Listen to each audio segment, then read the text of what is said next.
On January 1st, 2017, Robert Kuttner published an article in the Huffington Post entitled "Impeach Trump.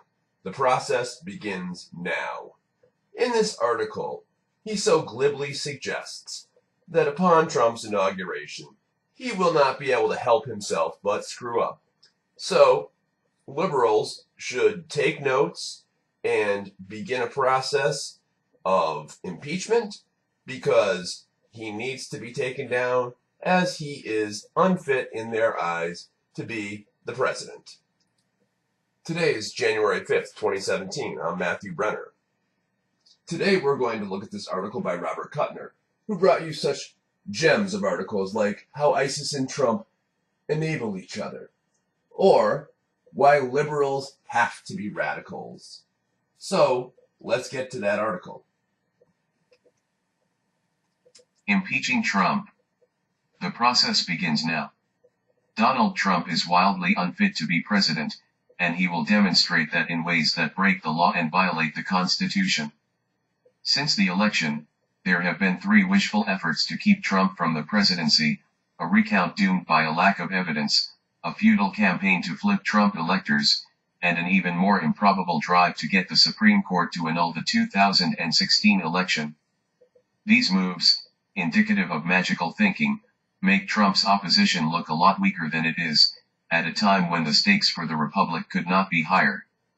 There will also be marches and demonstrations, but they will also look weak unless they have a strategic focus. There is only one constitutional way to remove a president, and that is via impeachment. What's needed is a citizens' impeachment inquiry, to begin on Trump's first day in office. The inquiry should keep a running dossier, and forward updates at least weekly to the House Judiciary Committee. There will be no lack of evidence. The materials should be made public via a website. The inquiry should be conducted by a distinguished panel whose high-mindedness and credentials are, well, unimpeachable. There needs to be a parallel public campaign, pressing for an official investigation. For those appalled by Trump, who wonder where to focus their efforts, here is something concrete, and more realistic than it may seem. Trump has already committed grave misdeeds of the kind that the constitutional founders described as high crimes and misdemeanors. With his commingling of his official duties and his personal enrichment, Trump will be in violation of the Emoluments Clause of the Constitution, which unambiguously prohibits any person holding public office from profiting from gifts or financial benefits from any king, prince, or foreign state. Trump, who has entangled his business interests with his political connections at home and abroad, has already declared his contempt for these constitutional protections. He declared, "The law is totally on my side," meaning the president can't have a conflict of interest. Oh, yes he can, and this president will. In his dalliance with Vladimir Putin, Trump's actions are skirting treason. John Shattuck, former Assistant Secretary of State for Human Rights and former Washington legal director of the ACLU, has pointed to the constitutional definition of treason, a crime committed by a person owing allegiance to the United States who adheres to their enemies, giving them aid or comfort. By undermining further investigation or sanctions against the Russian manipulation of the 2016 election, Trump as president would be giving aid and comfort to Russian interference with American democracy. There will be a lot more once Trump takes office. Trump will make grievous mistakes. If we are lucky, they will be political and policy mistakes, not the sort of nuclear miscalculation that leaves the planet a cinder. If the blunders and assaults against the Constitution are serious enough, even Republicans in the House, which needs to originate an impeachment inquiry, will begin having second thoughts. For instance, Trump will very likely use agencies of government to punish political enemies. The articles of impeachment against Richard Nixon explicitly cited Nixon's political misuse of the CIA, the FBI, and the IRS. It's worth recalling the Nixon chronology. In 2 years, the idea of impeaching Nixon went from loony left fantasy, to mainstream, to inevitable. On May 9, 1972, before the Watergate break-in, my former boss, Congressman William Fitz Ryan of Manhattan, submitted the first resolution to impeach Nixon, H.Res. 975, mainly for the illegal bombing of Cambodia, other war crimes, and spying against American citizens. The break-in occurred in June 1972. Woodward and Bernstein got busy that summer and fall. The Senate Watergate Committee did not start hearings until May 1973, and the official House impeachment inquiry only began in May 1974. It took time for evidence, public pressure, and political courage to build. Nixon finally resigned in August 1974, more than 2 years after the break-in. In October 1973, when removing Nixon from office still seemed a fantasy, the ACLU's Chuck Morgan published a book-length bill of particulars urging Nixon's impeachment. It bore a remarkable resemblance to the eventual articles of impeachment nearly a year later. Nixon was a vile president with a creepy personality, but he was also a student of history and a serious person. In the end, even Nixon acceded to court orders to turn over evidence. Trump is far more of a menace than Nixon.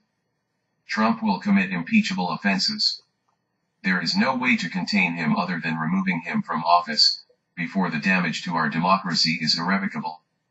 The process of building the impeachment case needs to begin now. Robert Kuttner is co-editor of The American Prospect and professor at Brandeis University's Heller School. So clearly this Robert Kuttner that writes for the Huffington Post is yet another insufferable liberal ass. In Kuttner's estimation, there's no other plausible scenario besides Donald Trump taking office, screwing up, violating the Constitution, and then needing to be impeached and removed. Oh, ye of little faith, liberals.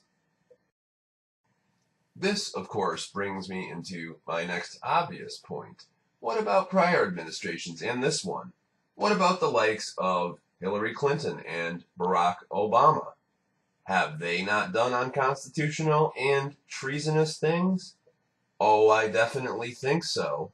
It's more than obvious. Unless, of course, Kuttner thinks that Americans actually have that much of a lapse of short-term memory.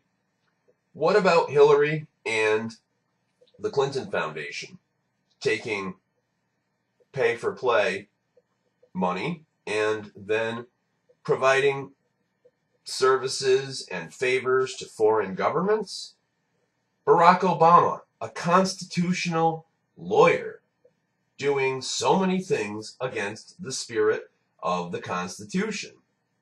This is a president that provided material support and financial support to a radical Islamic organization, ISIS. Is that acceptable to you? When do journalists like Kuttner even question something like this? What about George W. Bush and all of the things that he did? Has that already been forgotten? After all, he's a Republican, and clearly this guy walks the Democratic Party line. Of course, he's not going to bring that up. Where was he when Bush was president? So, Bush, Obama, all of those guys, they're off limits. But it's fine to go after Donald Trump. After all, it's cool, it's trendy, and nobody can let go of the Russian hacking narrative. Nobody can let go of their sour grapes. Of course, let's not forget the Never Trump neocons like John McCain and Lindsey Graham. And of course, Paul Ryan and Mitt Romney. They're going to be a thorn in Trump's side. I just love how Kuttner states that Nixon was a vile president with a creepy personality, but yet Trump is worse, and naturally he's going to do worse. I'm sorry you can't get over the dumpster fire, Hillary Clinton, that Democrats spent $1.2 billion trying to elect, and surprise, epic fail. The truth got out by way of WikiLeaks. Everybody found out what a disaster she was, what a failure she was, and is. She's a criminal. So the American people rejected her. is it any surprise? Apparently, this guy wants Trump gone. So,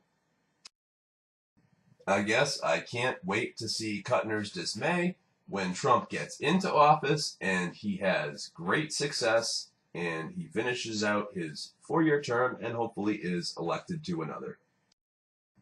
By the way, if you would like to tell Robert Kuttner exactly how you feel, you can go to his Facebook profile, www.facebook.com/Robert Kuttner, Kuttner, and give him a piece of your mind. I would suggest being diplomatic, however. Don't flame him. Remember when Hillary Clinton said, "When they go low, you go high"? How about actually doing that for a change? Thank you very much for listening and watching. Feel free to like this video, write some comments, share it, and subscribe to my channel. This is Matthew Brenner.